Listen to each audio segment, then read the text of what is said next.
I set up a new paint area recently. It's about 2 feet across and about 2 feet deep, so it's a pretty good size, but it's not organized. There's a fair amount of clutter, and a lot of that clutter, little bottles of paint. There's a mixture of Reaper, Vallejo, P3, some old Games Workshop paints.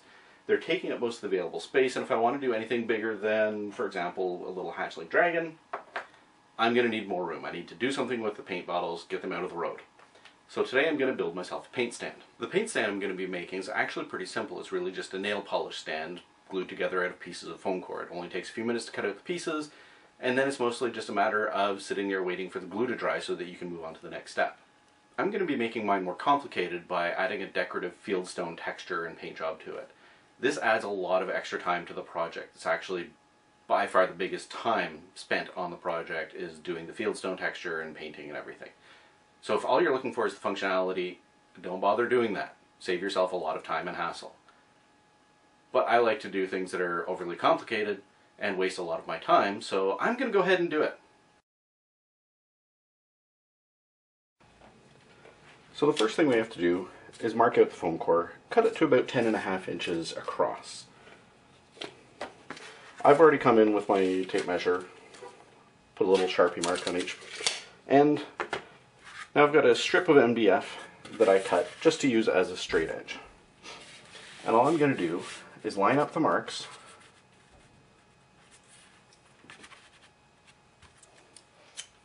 and then pull out my little craft knife here and carefully cut that out.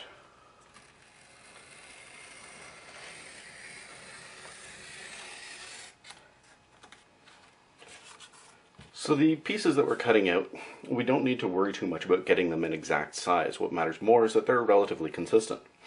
So I'm taking an idea from woodworking and cutting myself templates. I've just grabbed a spare piece of MDF and cut them to appropriate sizes.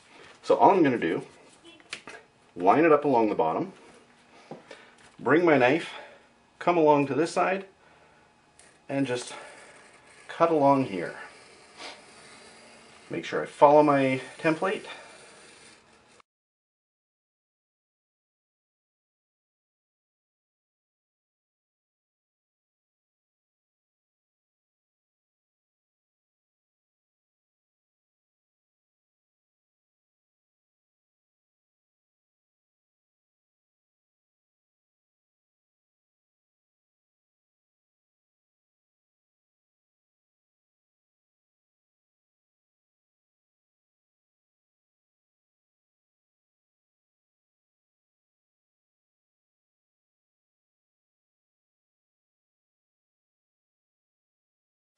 So now that I'm done cutting out all the back pieces, I'm going to be working on the bottoms.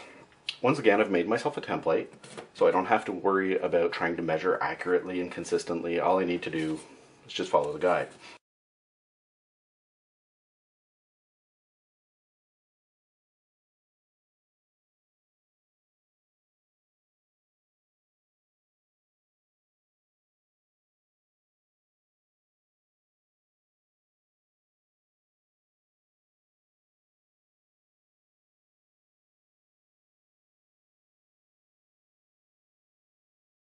And just like that, I've got my 6 pieces cut out. You could just leave your paint stand white. I'm going to dress mine up a bit. I'm going to take some ideas from DM Scotty. I'll include the link at the bottom. What I'm going to do is use my 1/2 inch template that I was using to cut out some support strips earlier. I'm going to carefully place it at the bottom, and then I'm going to take my knife and score along the top of it. Then I can remove the paper from up here. I can draw on a stone texture like a fieldstone wall or something. I'm going to take some tin foil, do some more texture. When I'm done, there will be a 1/2 inch strip at the bottom here that still has the nice clean surface. So once all the painting is done, I can glue the support strip onto the bottom, and then I'll have a nice convenient ledge to hold the bottom pieces. So they'll have some extra structure there to support them, so the whole thing will hold together a lot better. All you want to do is just barely get through the top layer of paper. If you go farther than that, you're going to be weakening this piece. You've already done enough of that, just scoring the paper. Now, as DM Scotty points out, It's a lot easier to peel the paper off if you've got the cheap dollar store foam core, which is what I've got here.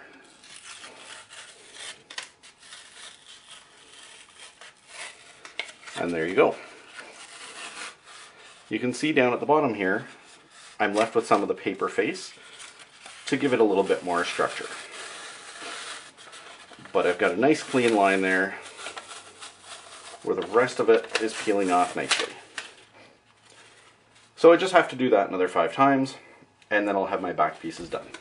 Okay, now that I have the paper taken off of these pieces, the next thing I need to do is draw on some sort of fieldstone texture. I got a pen here. I'm just going to use that to draw something that looks sort of reasonable, which you will probably be able to do better than me.